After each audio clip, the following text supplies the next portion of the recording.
Hey, welcome to Soul in the Game podcast. In this episode, we are talking to Barb, who has been an air hostess and now she is an IT project manager in Canada and also a sound healing yoga teacher. You can check her out on Instagram at Yoga with Barb and also listen to her story. She's got great story that she shares in this podcast. Stay tuned. Awesome. Hey, Barb, welcome to Soul in the Game podcast. I am very excited to have you on this show. I met you on online yoga school and we've been Instagram buddies, and I see you do a lot of sound healing classes on Instagram, which is absolutely beautiful and very relaxing to hear. I love the recordings you put on there. How are you doing? Thank you, Soumya, for having me here, for inviting me to this podcast. It's Sunday now. I'm in Montreal, so I'm glad we can have this conversation together today. And I'll tell you more about sound healing and the things that I like to do and how I came to discover yoga. Sure. Yeah. So, why don't you tell us about yourself first, like where you're from, and you're in Montreal right now. I'm in Montreal right now. I've been living in Montreal, Canada for about 8 years now. Mm-hmm. I came here alone because out of my curiosity, I wanted to discover a new culture. I wanted to get some international work experience and improve my English and learn French. So that's why I'm in Montreal, because it's a bilingual city. And yeah, this is how I came here. But originally, I'm from Slovenia. Slovenia originally. So Yeah. So you didn't speak English before, or did you speak a little bit English before? I did. In fact, I have a bachelor's in translation, English, Italian, Slovenian. But in my region where I'm from, in my city, we are close to Italy. So we have a lot of chances to speak Italian and very few to speak English. So even though I studied it all my life, I didn't have a lot of chance to practice English. So I just wanted to add something to my bachelor's and really dive into the English, North American culture and learn more about the language. Very nice. Yeah. And what's your job?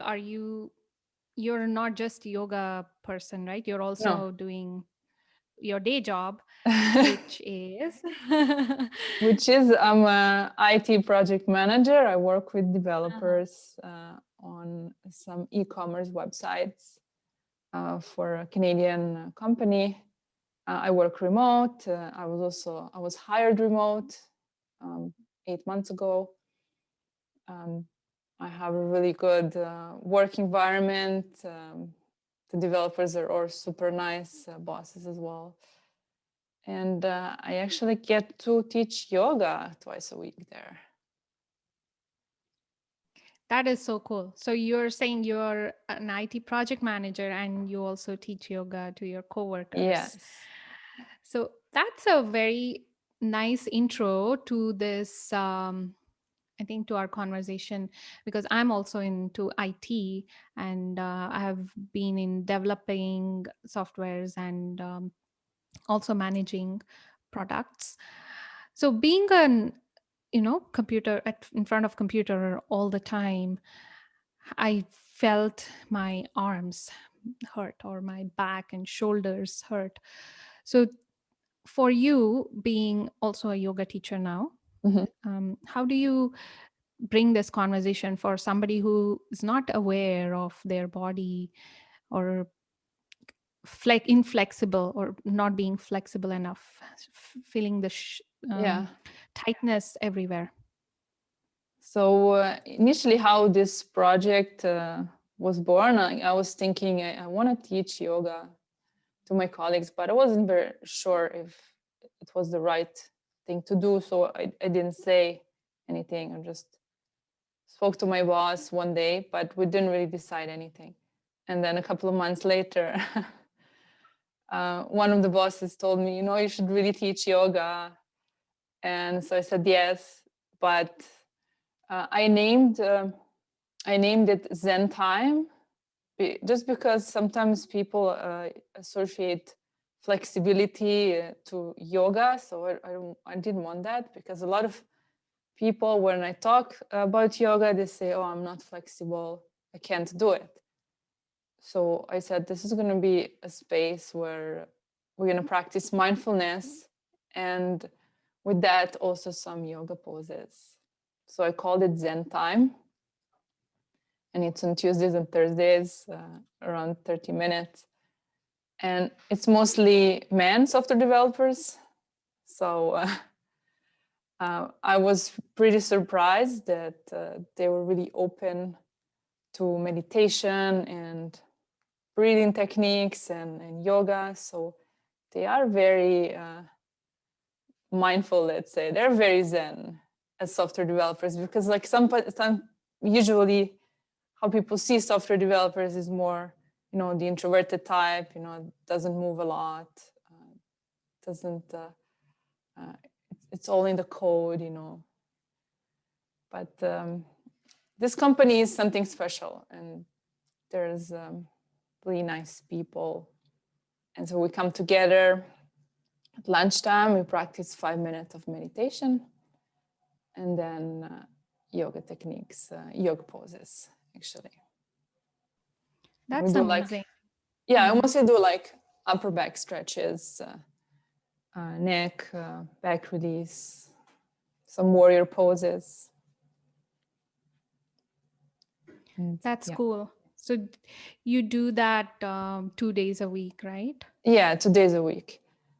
But Mm-hmm. I also try to use what I learned in yoga and yoga philosophy around my everyday tasks. So when things get stressful, where deadlines are tight, customer complain, I use some breathing techniques, mostly on myself, to just breathe the stress out and to keep a calm mind in the middle of a storm. Because in IT, things quickly can escalate, There's quickly a problem with the website and we have to fix it as soon as possible, or we have to answer the client. So you have to be very calm and know how to say it and when to say, what to say to the client. And to the developers, of course.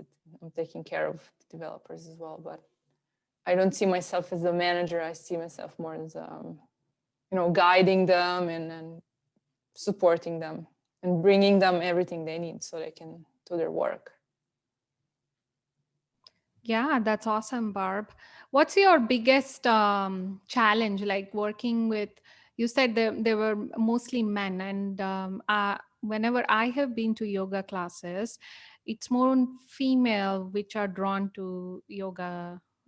It's probably the yoga school that I have chosen, and now majority of the communities I have been in, it's more female dominant place. It's not something that many male or men come to practice.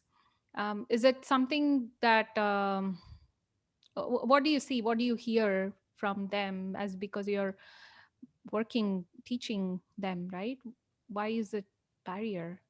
Sorry, can you say it again? Why is it? So why is this barrier for men, or maybe not a barrier either? It could be something that's not as appealing to men who come and practice yoga. What do you think of that? I think where I come from, I grew up in Slovenia, as I mentioned, and up to this day, there's very few men practicing yoga. And when I started teaching, one of my friends reached out to me asking me, "Oh, but do you have any men at your yoga classes?" And I was like, "Obviously, I have." And my first yoga student was a guy from Panama, a software developer actually. So he was the one encouraging me to teach yoga, and this is where it all started for me. And it was online, by the way.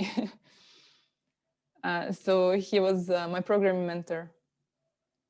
And it came to a point where when COVID hit, he couldn't mentor me anymore in the online programming school, because I was learning programming to advance in my career. So I said, in exchange, I would like to do something. So he said, "Why don't you teach me yoga?" And so this is how I started teaching yoga. Before even taking the certificate, I was just trying it out. And later on, a month after, I enrolled in the online yoga school, which is wonderful. Met wonderful teachers, and Steph, the director, she's amazing for put all this program up and being so accessible to every one of us around the world. Yeah, that's amazing. It's blessing in disguise having this pandemic in a Yes, way that we got definitely. learned so much. And I also wanted to add that I know this pandemic brought a lot of problems and losses, and I lost my job. I used to work for Flight Hub. We used to sell plane tickets online. I work for the product team, a wonderful team of people, really. We had a wonderful community, and all of a sudden, all of it was gone. And so I was working from home at that time, and they told us, "Your guys are all laid off from starting tomorrow." That must have been very hard to Yeah. go through.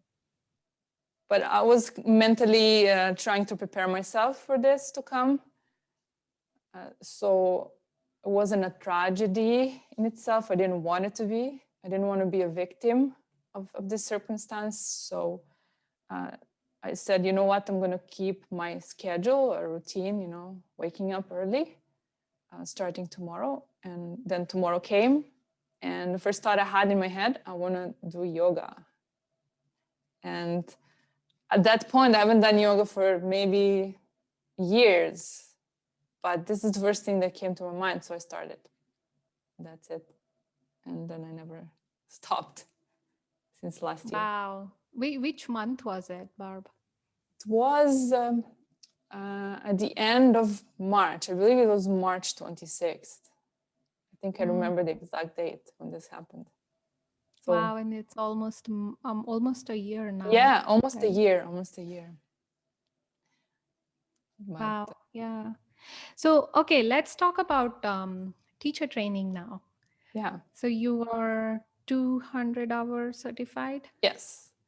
I got my certification last year in July.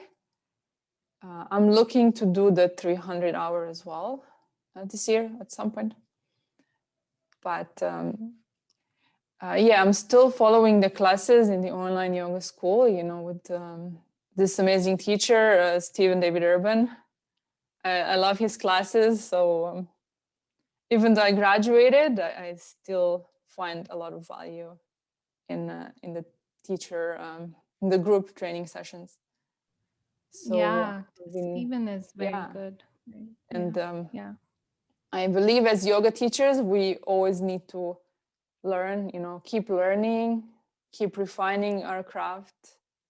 And as I progressed with my practice, I wanted to go beyond the poses. So I wanted to dive more into mindfulness, breathing, and bring a more spiritual element to my yoga teaching, because I'm deeply passionate about spirituality, and I've been like devouring books about that for years and years. Nice.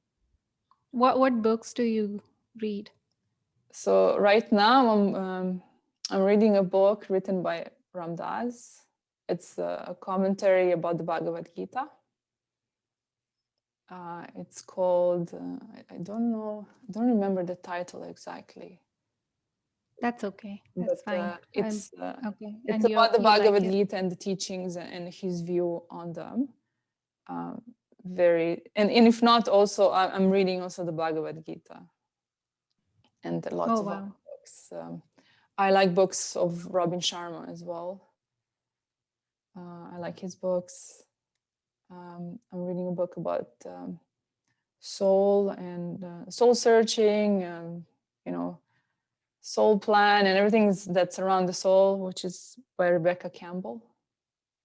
Light is the New Black. Okay. So I'm reading like from different authors, depending on the mood or on what I'm working on personally. And I also keep a steady teaching practice, personal practice every day. Sure. Nice. So yeah, the other teachers that I did have a conversation with Stephen Mhm. and Tiana before, and they both are 500-hour training. They've completed 500 hours. So I want to have a perspective on 200-hour teacher training now, since you have completed that. How long did that take you to complete? So I enrolled in beginning of May, but I wasn't going very fast. So then May, June, July, like about 4 months or 3.5 months. That's not bad. Yeah. I No, mean, it's valid until December of this year, right? 2021. So you're eligible to complete it by then, I think. yeah, but 200 hours, you mean 300 hours or 200? 200 hour, 200 hours, because yeah. I have currently I'm enrolled in 200 hour, Mhm. and I have to complete all the classes and Yeah, work assignments by December of this year. So, and I'm going very slow. I think it's hard to manage with other family yeah, commitments and and full-time job. work commitment, right? So, how do you have? What was your strategy? Did you practice in the morning? Because self practice is the biggest thing in teacher training, Yeah. right? How did you Um, got that? when I read a couple of articles that Steph posted in the course about how important is teaching practice, so it's your self practice. And I have to say it's really important. This is where I draw my inspiration. This helps me work on myself, on my beliefs, on being like mentally stronger and developing my cues as well. But I also believe that having a morning routine is very important. And there's also a book that talks about that, The 5 a.m. Club by Robin Sharma. What is it? What The was it five about? the 5 a.m. Club.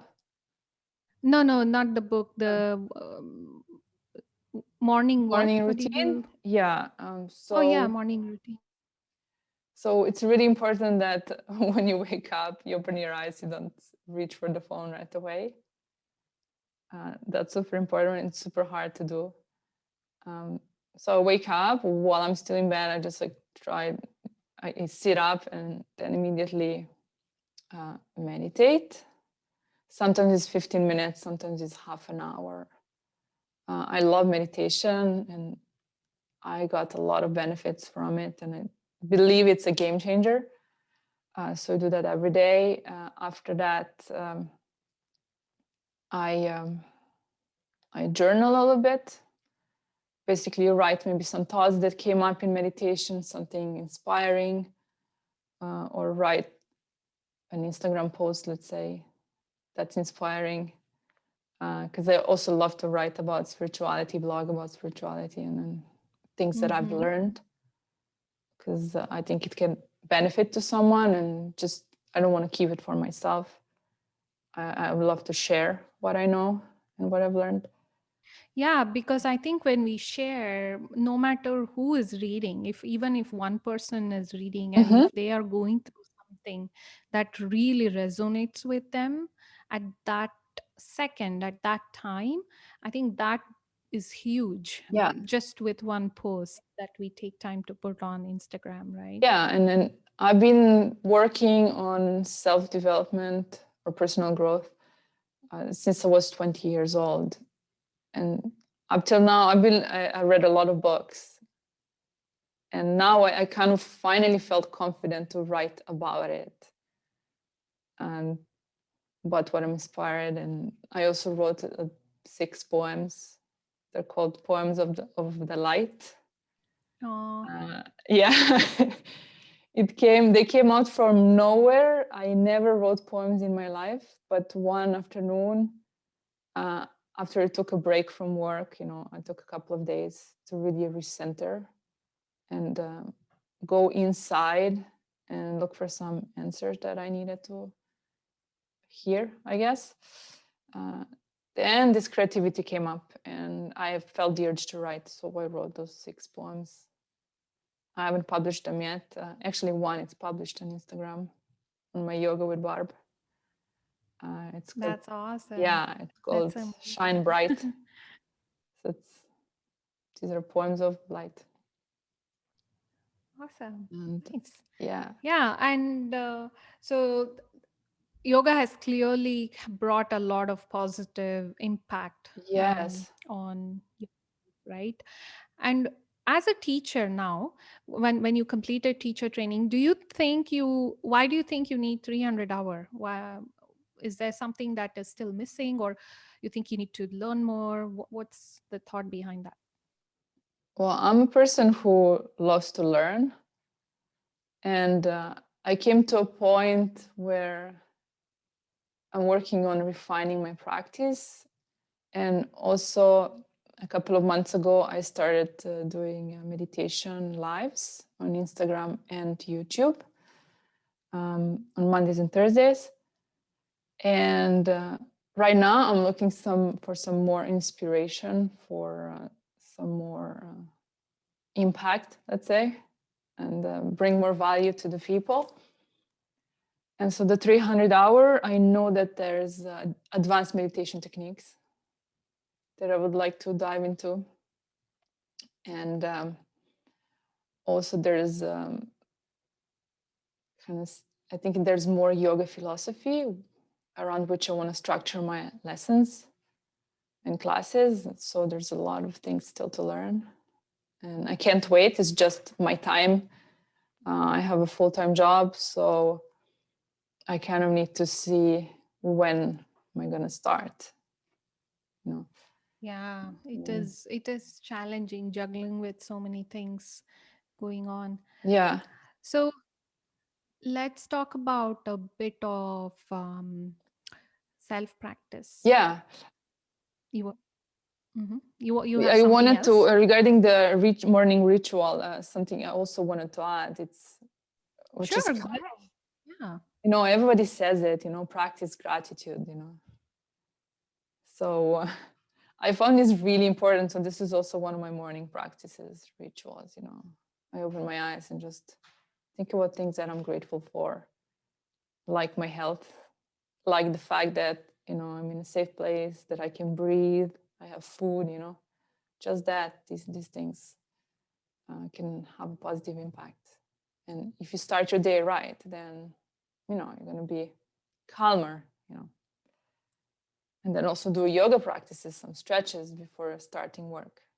And then every time you're going to get stressed at work, you're going to go into that situation with a calmer mind, just because you've done the morning practice, the centering, the connecting with the higher power. Yeah. I think before we all used to, or I mean, when I was young, even today in India, as soon as we wake up, we pray to Mm-hmm. God, right? And I always think that was and it's passed on from generation and generations, and it's a habit that people have built. And it's praying is just as soon as you wake up, think of something Mhm. positive. So when we pray, we are automatically training our mind to think positively, hope for a positive day, and no matter what comes, we know we will face it, and stay strong and positive about it. So now here in the Western world, we are not as, at least I'm being in the nuclear family and not having that traditional reminders for myself. I feel I need to have a good reason or good setup that I need to model in my family now. So I think the morning routine, getting up, and the gratitude part that you mentioned, it's amazing. It's has such a Mhm. great power. Just one thing to not just say, okay, I'm thankful to the earth, but actually feeling that, Exactly. the thankfulness, feeling that is has so much power inside, Yeah. I feel. And if I reconnect with that book that I mentioned, I'm also working a lot on having balance in my life because I think it's very important.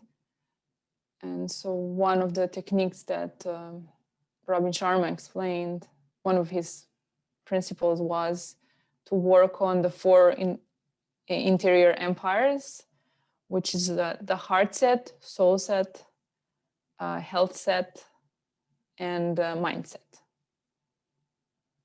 So, like soul set would be more, spiritual practices.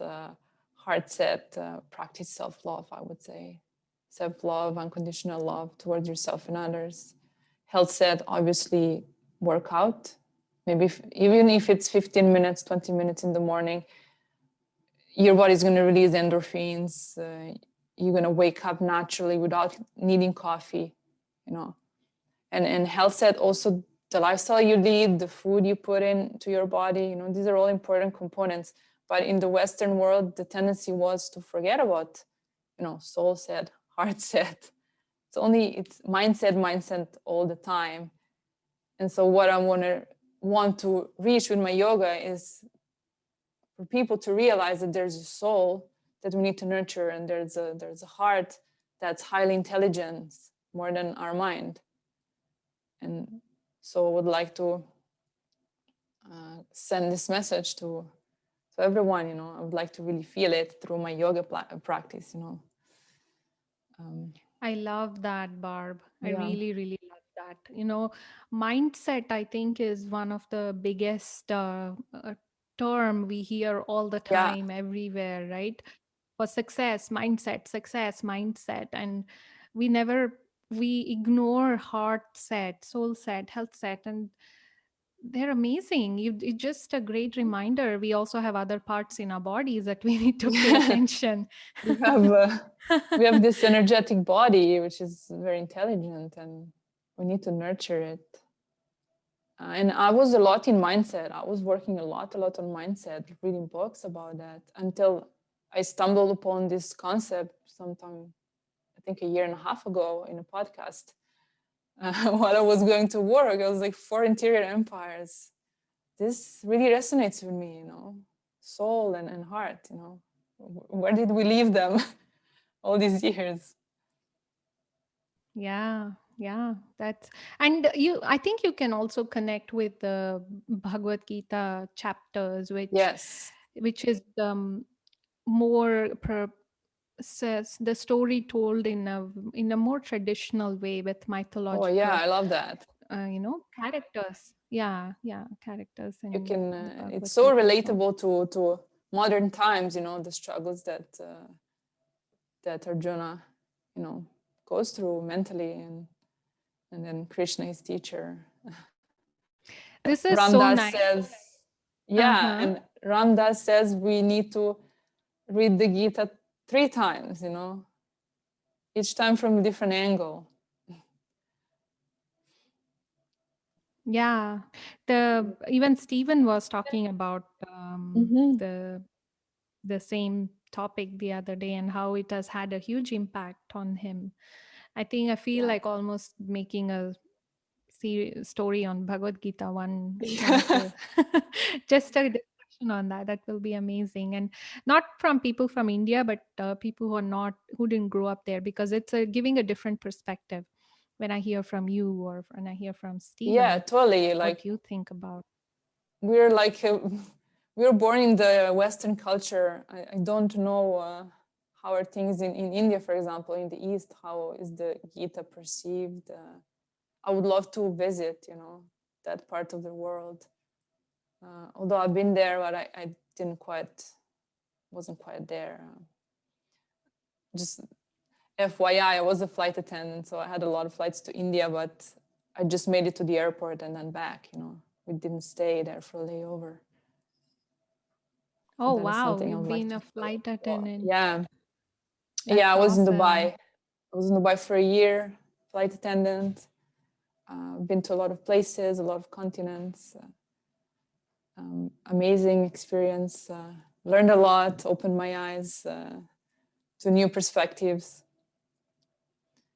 And now I'm Which here back in airline? Canada. Emirates Airlines. Emirates. Nice. Yeah, I love this. yeah. It was mind-blowing experience, what I have to say. But also, the yoga, for example, something I haven't mentioned is that I've been going through this pandemic alone. I live alone. And so having yoga as a practice every day, it really gave me that structure and strength, to approach these challenges, in a more calm and mindful way. So I'm really thankful for this practice, ancient practice, and for Yeah, meditation. five, more than 5,000-year old, right? Yes, more than 5,000 years old. It's amazing. I was also practicing a lot of Pilates before yoga, and then I realized that it gets a lot of elements from yoga. A lot of poses we did in Pilates, a lot of positions resemble yoga a lot.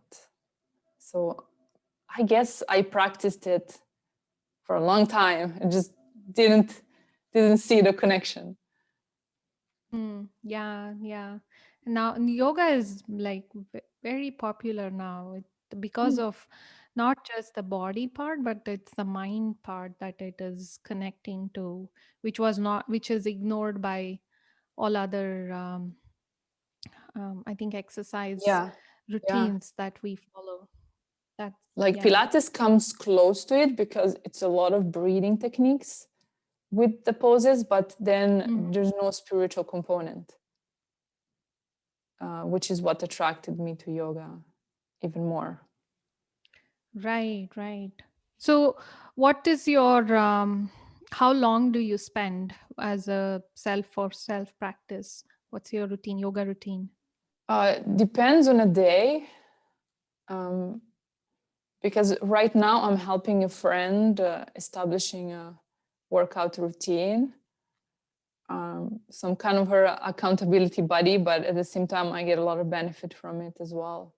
Uh, Refining my teaching. So we do um, by myself, I meditate every day. So that's also yoga. So that's that. The days when I don't work out with her, I do an hour and a half. Like today, I did an hour and a half of yoga, uh, more meditative style yoga or power yoga. I love power yoga a lot. Um, if not with her, I start with yoga, stretches and breathing, and then we go and do some cardio, some high intensity interval training. So I also need that to be better when I'm holding the poses at yoga. So I need to cross train.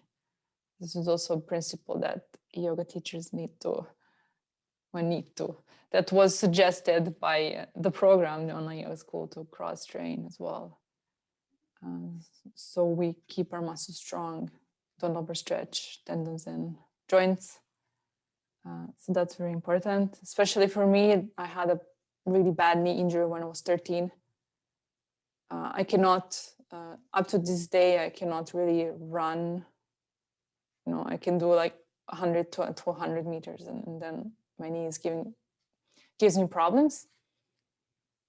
So I thought I was not going to be able to teach. And then I was working on it, and I worked on it.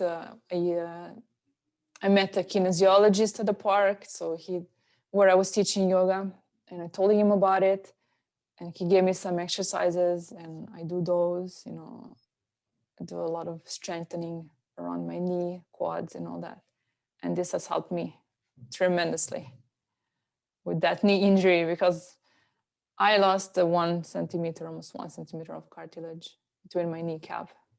Oh, wow. Yeah, kneecap and the femur. So half 1 centimeter gone when I was 13. So I've been struggling. Now I'm 34, almost 35. So I was struggling for a long time. And last year I was in and out of physio all the time. She told me, I can't do anything anymore for you. Either you get a surgery or you put those knee injections. There's like a liquid fluid that you put in your knee. I checked it out. I said, no, I'm gonna do things my way. I'm gonna listen to my body. The physicians can't help me anymore to this point. So what I really want to stress out is really listen to your body all the time. And then I was just trying out what felt good. If there was pain, I stopped, reassess. There's a yoga pose that's super hard for me on my knee. I won't do it. I would go back, strengthen my muscles around the knee, try it again, see if it works. If I don't get any pain afterwards anymore, I continue. And So how this is long do you spend on knee like if you feel, for me, I know I have few poses which I cannot do. I get knee pain. So if you need to strengthen your knees, how many weeks do you spend on that? Well, I should be doing these exercises every day. I was doing it for a couple of months, and now I'm doing it for a couple of days per week. No, more than a couple of days. Probably like 4 times. I do a lot of squats. This is like 4 times a week, let's say. I really built strong muscles around it, and this helped me enormously because I'm missing part of my meniscus. Yeah, So yeah. it's all in your mind, sometimes, and the body has the power to heal itself. And I am, in my knee, it's, it's proof of that. Yeah, yeah. I have, from time to time I get knee issues, and I just stop doing certain things that are Yeah, painful for the knees, it's better to and it stop. heals by itself. And then we try to strengthen it and then come back to the pose. And maybe you will be able to do it, maybe don't, but that's fine. We should not judge ourselves. Yoga is not there to hit perfect Instagram poses. It's there for Yeah, like spiritual development and also physical development, I guess. And my yeah, Instagram account, for example, I decided not to do perfect yoga poses. All you see, it's meditation and spiritual blogs and sound healing. yeah. I love that. I love that it matters like what message you're giving to other people, right? Mm-hmm. I mean, it is hard to do even perfect yoga pose. It takes like years and years of practice to get to even triangle pose, for example. Unless you're trained as a ballet Yeah. dancer, you probably will be able to go in it easily. But for the rest of us, it is hard to uh, g- get that triangle pose or put nice tree pose. But that's not the No, point of yoga. It is more the journey itself. And it's very personal. when we are trying to get into the pose, yeah, yeah. Sorry, go ahead. Yeah. No, I was just gonna say that when we are trying to get into the pose, the wherever it hurts, we still stay there in Yeah. that pose, right? We hold that and then hold for 5 seconds, 10 seconds, 30 seconds, and then we let go of it. So yeah. That's that Western competition that kicks in, the ego says to push it through and compete with yourself at all costs, even if you have pain. I struggled with these feelings as well because I'm a very ambitious person by nature. So yoga taught me to have a bit more humility, to cultivate humility, unconditional love, non-judgment. If there's a pose I really, really struggle and I feel pain, I stop, I take a break. Even though I see 10 other people doing it perfectly, it hurts the ego, but Oh yeah, big yeah. time, big time. Oh my gosh. That's the worst feeling in yoga class. Especially if you've been doing yoga for a while and maybe that day you're just a bit off, your body's tired, you can't really do that pose and you want to push it, but it's important to listen to your body, as I said, because we're not there to compete. Ultimately, we're there to discover ourselves, having this personal experience Yeah. and learn these lessons on the mat, Yeah, we do. What happens on the mat happens outside the mat. Exactly. The yoga mat is magic. It's magical. Makes you realize a lot of things. Yeah, yeah. That's like one kind of safe space. If you're going through a bad day, just throw the yoga mat, go on it. Even just sitting, it has that vibration still because do the yoga on it, and then you just sit there, and then there's something that happens in the mind, and the energy calms you down. Yeah, maybe also because once we are on the mat, it's on the floor, we get this grounding feeling, coming to us. So we're more connected to the earth, closer to the earth, whereas when we sit on the chair, on the couch, we're not connected. So it's a good thing. It's a good thing to practice yoga. Yeah. Okay, Barb. Yeah, we are almost at the end of the podcast. Can you believe Yeah. we've been chattering for more than 40, 50 minutes? This is fun. I can go on for very long. Anything in the end? Are you I do ask yoga people, do you feel they're with music yoga, they enjoy doing yoga with music or without music? Oh, What do you like? There's no judgment, just what do you enjoy more? that's a good question. Good timing. Usually, always with music, and I change up music. I love some chill outs. I also love Italian music because I'm in love with Italian language since I was a kid. So that's part of my practice. I put some nice, gentle. I love music. I have a couple of singers that I really love. So I put that and I get a lot of inspiration out of it, a lot of new transitions. But this morning in particular, for my practice, I wanted to not have music. I think that was the first time I really felt the need to be in silence and practice. I really wanted to connect deep with myself this morning and focus on the breath extension. So each movement had like a 3-4 seconds length and then a pause. So I kept going with these really mindful breaths, and it was an awesome practice. So really depends on the situation.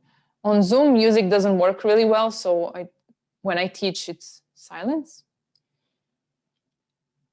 But in the park, when I was practicing when I was teaching, I put some chill out music.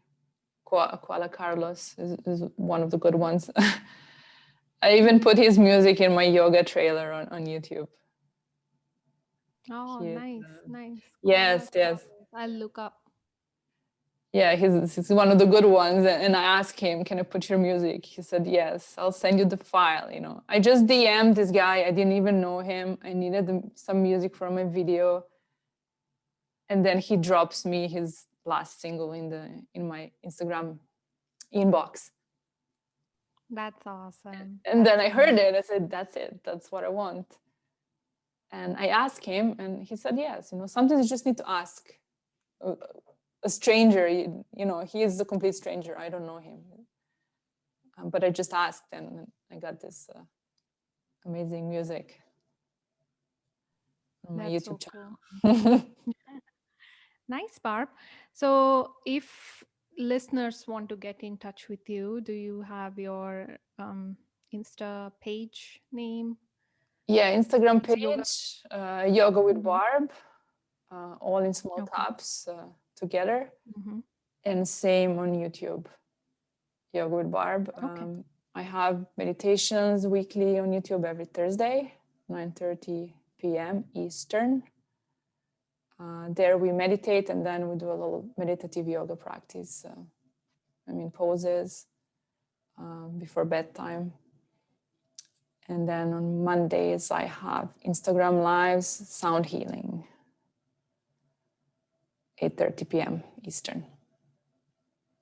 I So, love that. Very nice. yeah, if anyone wants to try it, you can message me also if you have any questions or anything regarding meditation, sound healing.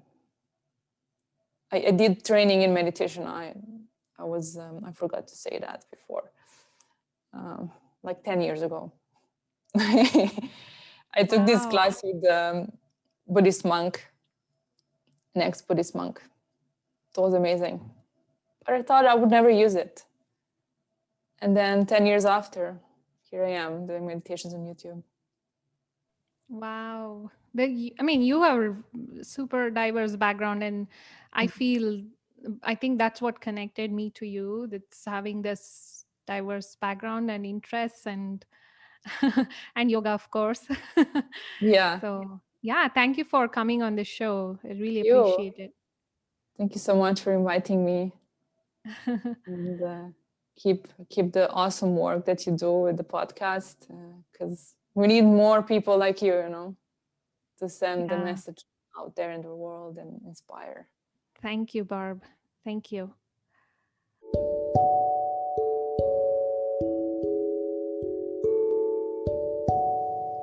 If you have any feedback on this episode, please feel free to reach out to me on my Facebook or Instagram, or leave a message on Anchor. Thank you for listening.